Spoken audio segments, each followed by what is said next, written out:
Bonjour à toutes et à tous. Tout à l'heure, plusieurs personnes ont gentiment évoqué le fait que j'ai travaillé un peu à l'émergence de l'architecture bioclimatique, écologique et en matériaux biosourcés et géosourcés, puisqu'il y a 40 ans que je travaille sur ce sujet. Mon diplôme était déjà autour de l'architecture en bois et j'ai fait le premier CEAA bois en 1984 avec Roland Schweitzer, mais je suis là aujourd'hui comme étudiante, comme doctorante, puisque je travaille actuellement, j'ai la grande chance d'avoir Pierre Fernandez comme directeur de thèse avec Frédéric Bonneau. Donc, aujourd'hui, je viens vous parler de la création d'un écosystème convivial et de la question si cela peut favoriser l'usage de matériaux locaux, biosourcés et géosourcés. Un écosystème convivial, qu'est-ce? D'abord, j'avais appelé ça écosystème bienveillant et bon, Pierre trouvait ça un peu bisounours. Et puis, entre-temps, je me suis rappelé que la convivialité d'Ivan Illich était un de mes livres préférés déjà pendant mes études, donc j'ai appelé ça écosystème convivial et je pense que c'est un terme qui parle à beaucoup de gens. À cette étape de mon projet de thèse, c'est à la fois l'établissement entre les acteurs d'un projet d'architecture de relations de confiance autour de valeurs partagées, la mise en place de méthodes de conception et de construction participatives, et puis aussi, c'est important, la prise de risque collective dans le cadre d'expérimentation. La question principale de ma recherche-action, c'est la création d'un écosystème convivial entre les acteurs d'un bâtiment frugal, puisque bon, j'ai la chance d'avoir créé le mouvement de la frugalité heureuse et créative il y a en début 2018 avec mes amis Alain Bornarel et Philippe Madec. Donc, est-ce que la création d'un écosystème convivial est favorable à l'usage de ces matériaux biosourcés, géosourcés locaux? Au départ, j'avais le réemploi, mais Pierre Fernandez me dit, Dominique, tu sais, là, c'est vraiment trop une thèse de doctorat, c'est aller très profond sur un sujet très petit, donc fort serré. Les questions secondaires, c'est à la fois quels sont les leviers favorables à l'usage des matériaux locaux, biosourcés et géosourcés et à la création d'un écosystème convivial, mais aussi quels sont les obstacles à l'usage de ces matériaux et les conditions de leur dépassement. L'outil majeur de cette recherche-action, donc il y a 4 ans que j'y travaille parce que c'est non financé à temps partiel avec 1000 autres choses à côté. Donc d'abord j'ai étudié 20 à 25 projets et puis ensuite j'ai resserré. Aujourd'hui j'ai 5 bâtiments dans mon corpus principal. Et j'aurais pu mener, comme on le fait d'habitude, des entretiens semi-directifs individuels avec une dizaine d'acteurs clés, le client, les usagers, l'architecte, l'ingénieur ou les ingénieurs, les entreprises, les artisans, les fournisseurs de matériaux. Mais il me semblait que ce n'était pas cohérent avec mon hypothèse concernant l'existence des écosystèmes conviviaux. Donc c'est pour ça que j'ai choisi d'organiser dans chacun des 5 bâtiments de mon corpus d'études principales une rencontre avec 15 à 20 acteurs clés, pendant laquelle je vais leur faire d'une certaine manière revivre la conception, le chantier et puis l'usage, afin qu'ils déroulent ensemble ce qu'on peut appeler un narratif du projet frugal. Cette mise en récit collective a lieu à chaque fois dans le bâtiment concerné. Sur les 5 bâtiments, il y en a 5 qui sont déjà terminés, enfin il y en a 4 qui sont terminés, il y en avait un qui était en fin de chantier, j'ai commencé par celui-là. Et cette recherche-action se concrétisera par une frise du projet frugal. Et pour chacun des 5 bâtiments étudiés, l'architecte sera le partenaire privilégié de l'enquête narrative. Donc j'ai 9 critères de choix dans une tentative d'approche holistique en croisant plusieurs sujets. Et donc il y a les matériaux bien sûr, donc locaux, biosourcés, géosourcés. Alors je me suis limitée au bois, à la terre et à la paille, les techniques avec des matériaux peu transformés, la temporalité 2012-2024, la localisation en France métropolitaine sur 3 grandes régions, Grand Est, Occitanie et Hauts-de-France, donc 2 dans le Grand Est, 1 en Occitanie, non 3 dans le Grand Est, 1 en Occitanie et 1 dans les Hauts-de-France. Les contextes qui est à la fois rural, périurbain et urbain. L'envergure, c'est de 310 mètres carrés à peu près 5000 mètres carrés.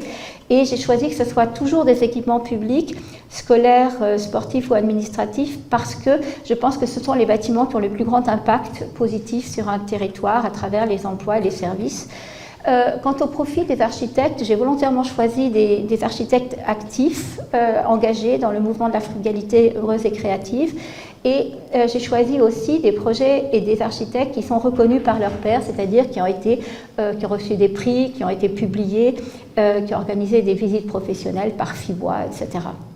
Donc, le premier bâtiment que j'ai étudié, vous avez déjà vu une ou deux photos de mon premier récit du projet Frugal, c'est à Gomny, c'est dans le nord, dans les Hauts-de-France, avec l'architecte Amélie Fontaine. Il y aura en Occitanie une école alimentaire à Saint-Antonin-Nobleval, un accueil périscolaire à Tendon. La particularité, c'est que pour ces deux bâtiments, les architectes du projet sont d'anciens étudiants, donc je trouve que c'est un joli retournement de la situation, que maintenant, pour certains, ils enseignent et moi, je suis quelque part leur étudiante. Et puis, il y a deux projets de Studio Lada qui va faire la conférence juste après moi, un gymnase à Nancy, et puis les bureaux de la communauté de communes de Neuve-Maisons en Meurthe-et-Moselle. Donc la frise du projet Frugal, la méthodologie que j'ai développée, donc il y a une préparation en amont pour la première frise. J'ai d'abord élaboré une méthode et des outils, bien sûr en me basant sur des ouvrages, sur des méthodes, mais d'une manière très intuitive. Donc j'ai fait des questionnaires, des cartes des acteurs, une base pour la frise. Et puis après, pour les autres frises, où à chaque fois, je vais choisir des invités avec l'architecte et choisir à peu près 60 illustrations du projet pour raviver les souvenirs des acteurs au moment de faire cette frise et aussi pour engager le dialogue. Après, il y a la journée elle-même avec plusieurs livrables, dont la représentation que j'appelle brute de l'écosystème convivial. Vous allez voir le résultat pour Gomny. Je ne sais toujours pas ce que je vais en faire. La représentation brute aussi de la frise du projet Frugal, ça c'est un peu plus facile à transcrire peut-être. Et puis à chaque fois, j'ai l'idée de demander à un tiers de faire une narration graphique du processus. Vous avez déjà vu un dessin tout à l'heure, vous allez en voir d'autres. Après, il y aura l'analyse des résultats. Donc là, pour l'instant, je suis dans la phase d'analyse des résultats de la première frise du projet Frugal. Ce que je ne vous ai pas dit, c'est qu'à chaque fois, cette frise du projet Frugal se fait avec les acteurs du projet, mais aussi avec des membres du groupe local de la frugalité. Donc là, il y en avait à Gomny, il y en avait 7 ou 8, dont une qui a l'habitude de faire ce type de méthode et qui donc a fait une évaluation de la méthode, et puis après la comparaison des résultats. Donc, retour sur la première frise du projet Frugal. Donc ça, c'est un dessin de Guylain Baudelet, un dessin du maire, qui a fait la narration de la narration, quelque part. On a eu presque, au maximum, presque 25 acteurs qui sont venus. Il y avait donc bien sûr l'architecte et les gens qui travaillent avec elle, la chef de projet de l'agence, il y avait plusieurs ingénieurs, il y avait plusieurs artisans, le charpentier, la personne qui a fait les briques d'adobe,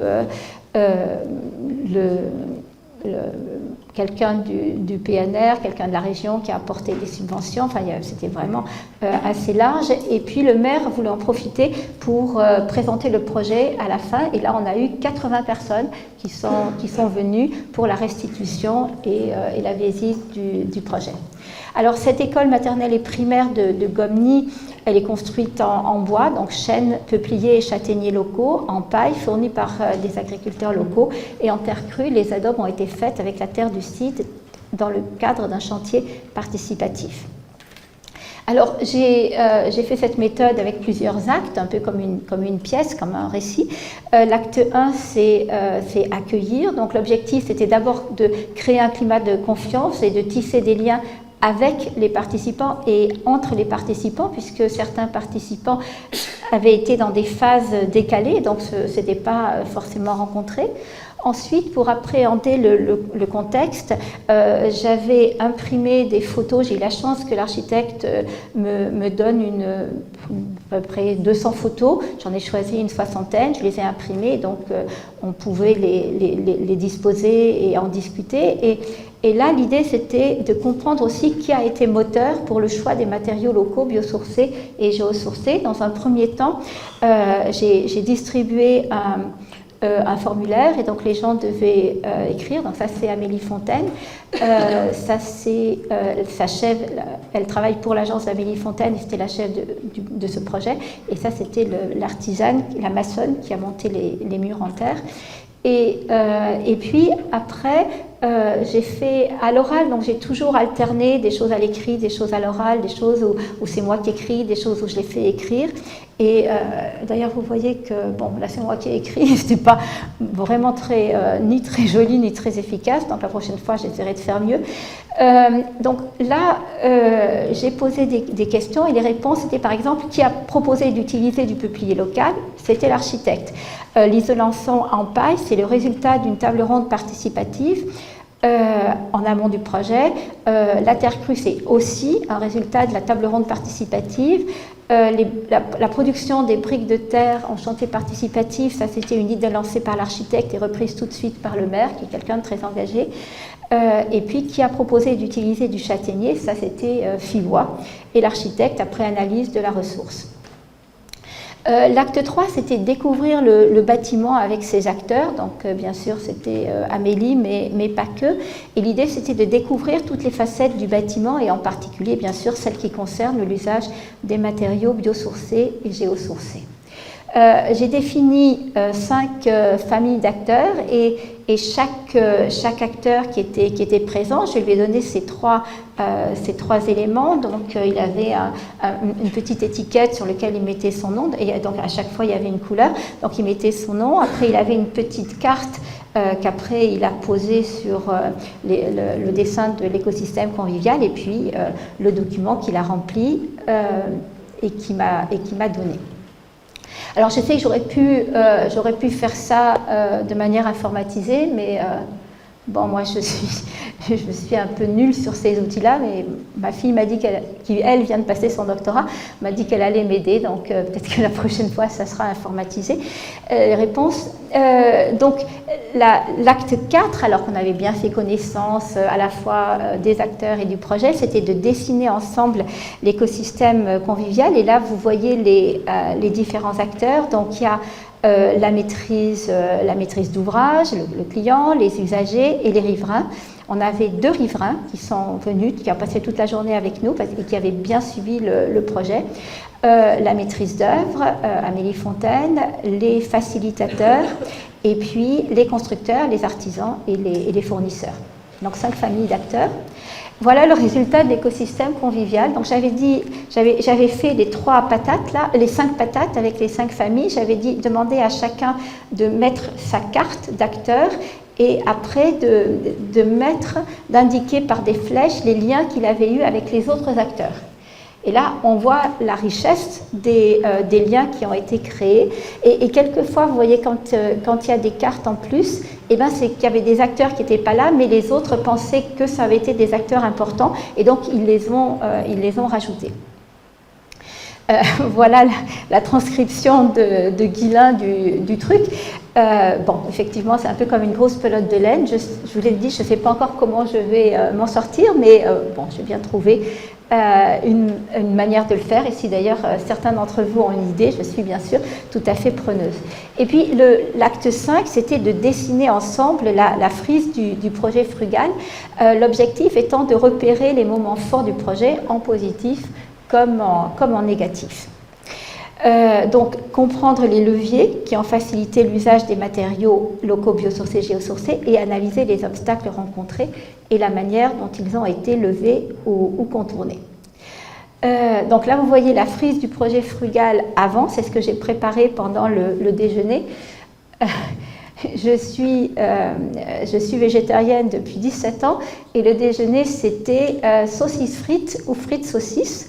Bref, j'ai mangé que les frites, donc c'était assez vite fait. Après, j'ai pu en venir là pour préparer les étapes de cette frise. Et donc, voilà, ça c'était à la fin de la frise avec... donc les gens, les acteurs ont posé les photos et puis ils ont fait des commentaires. Alors je partage avec vous la première analyse des données récoltées. Je me suis aperçue que le levier, alors je le pensais bien parce qu'il y a 20 ans que je termine la plupart de mes conférences en disant que même s'il faut maîtriser la technique quand on veut construire en bois, en terre, en pierre ou bioclimatique ou avec de la ventilation naturelle, il faut bien sûr maîtriser la technique. Cependant, pour moi, l'essentiel, il n'est pas dans la technique, il est dans l'humain et ça c'est vraiment, enfin, c'est ressorti de cette première frise. Donc le premier levier humain, c'est la volonté politique. Le maire, Benoît Guillot, quand il est devenu maire en 2020, il a dit qu'il voulait être la locomotive qui emmène le village. Alors il dit ça parce qu'il travaille pour la gestion des trains à la SNCF.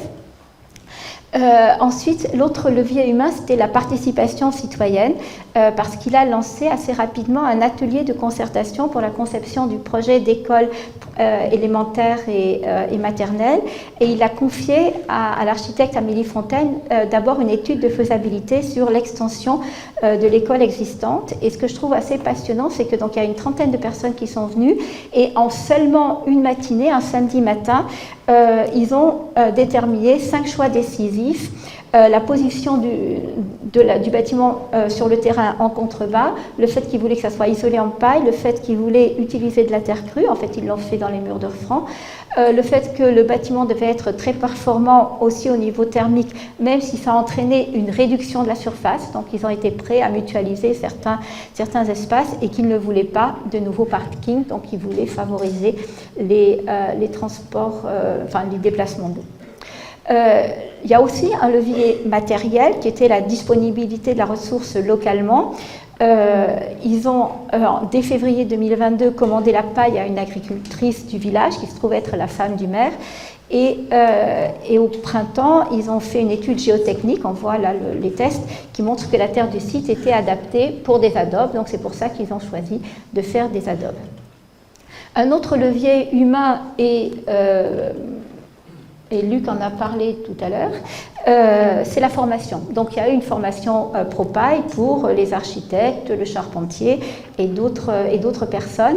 Et puis là vous voyez, ça c'est l'architecte Amélie Fontaine et un article dans La Voix du Nord, bientôt des maisons de paille un peu partout dans l'Avesnois. Dans les leviers matériels, il y a aussi bien sûr le financement. Et il y avait à notre... journée du bâtiment frugal, la référente ingénierie au département du Nord qui a vraiment facilité la construction du bâtiment aussi expérimental, qui a écrit sur la frise: l'école a été considérée comme un projet de territoire structurant pour l'usage du bois local et la toiture photovoltaïque, et il a obtenu une subvention de 300 000 €. Donc ça c'est une première subvention. En tout, vous allez voir, il y en a eu plusieurs.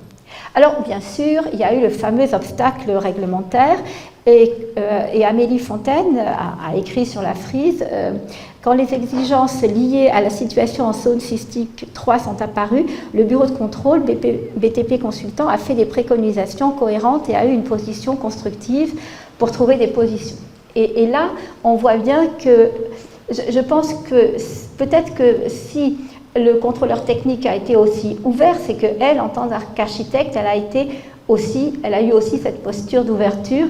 Et si je vous montre cette photo, c'est le fils d'Amélie Fontaine qui a trouvé à s'occuper tout seul pendant la journée de fabrication des briques d'adobe dans laquelle sa maman était très impliquée. Le levier humain, c'était aussi un chantier participatif. Donc, il y a eu un chantier participatif pour la fabrication des briques de terre crue et il est ressorti par le maire. La sous-préfète a fait une brique avec nous. C'était une bonne communication vers les autres élus du territoire. Donc, ça, c'est la sous-préfète. Donc, en fait, il y a tout un intérêt à inviter les décideurs à mettre la main aux matériaux, la main à la terre. les chantiers participatifs, ils n'ont pas invité que des élus du territoire et des personnes qui étaient intéressées, des riverains, etc. Mais aussi les étudiants, et donc, les élèves. Et donc Amélie Fontaine disait, les enfants sont au cœur de l'école, tous ont fait au moins une brique, ils nous voyaient faire et ça leur donnait envie. Donc l'intérêt d'associer les futurs usagers pour une véritable appropriation du bâtiment qui est construit. Il y avait un obstacle auquel je n'avais pas pensé, c'était les aléas naturels. Quelques jours ou quelques semaines avant la récolte prévue pour la paille, le champ de la femme du maire a été détruit par des sangliers. Donc il a fallu trouver une alternative. Alors ils ont trouvé d'autres champs dans d'autres villages aux alentours à 7-8 km. Mais après avoir fait 3500 bottes, ils se sont aperçus que 500 bottes faites dans un des champs n'étaient pas valables pour la construction parce que c'était un blé hybride et qui ne se laissait pas serrer assez fort. Donc il a fallu qu'ils trouvent encore autre chose. Donc je trouve, moi je n'avais pas du tout imaginé ce type d'aléa. Et donc là, on voit bien l'intérêt d'un réseau et de la reconnaissance du matériau par ce réseau. Là, vous les voyez en train d'essayer de vérifier les qualités de la botte de paille. Et puis, parmi les obstacles, il y a eu un obstacle logistique pour la livraison de la paille chez le charpentier. C'est-à-dire que la paille, on la récolte en juin-juillet, aussi dans les Hauts-de-France, et donc il fallait la stocker. Et l'agricultrice qui élève des moutons, Angora, elle a dit moi je veux bien la garder jusqu'en novembre, quand mes moutons y reviennent à l'étable, mais après il faut que vous trouviez une solution. Donc après ça a été apporté chez le charpentier, puisque c'était des panneaux préfabriqués, enfin des boîtes en bois dans lesquelles on a mis les bottes de paille. Et le maire a dit mettre les bottes de paille sur des palettes a été un chantier dans le chantier qu'on voit ici. Et l'architecte a eu cette phrase que j'ai trouvée géniale: si le maître d'ouvrage ne sort pas son tracteur, ça ne marche pas. Parce que là, c'est le maire qui a transporté les bottes sur son tracteur. Et là, on voit bien l'intérêt de la solidarité entre les acteurs d'un projet. Un autre moteur, c'est le financement régional départemental. Et là, Florence Beauvais, donc la référence ingénierie du département du Nord, a dit « La troisième subvention a été fortement facilitée par la présence du président du département lors de la pose du premier ballot de paille. Il a été définitivement convaincu. Faire visiter et communiquer est un enjeu majeur. » Et donc là, on voit tout l'intérêt d'associer les élus à toutes les étapes pour embarquer les décideurs et faire des émules aussi. Et puis le dernier moteur, celui que je partage avec vous, il y en a d'autres, mais c'est la communication. Et il y a eu de très nombreuses visites à destination de plusieurs types de publics. Bien sûr, les habitants de Gomny et de la région, les élèves de l'école, mais aussi FIBO en a organisé plusieurs, le PNR en a organisé aussi. Et donc là, on voit tout l'intérêt de faire connaître le projet et de partager les bonnes pratiques pour faire tâche d'huile. Donc voilà, pour l'instant, je suis en attente des prochaines frises du projet Frugal. Donc Christophe et Xavier, vous savez ce qui vous attend bientôt. Et voilà la frise qui a été dessinée par Guylain Baudelet. Et je trouve, je suis vraiment contente d'avoir eu cette idée de demander à quelqu'un d'extérieur de faire ce récit dans le récit, parce que je trouve que ça apporte beaucoup pour la communication. Merci.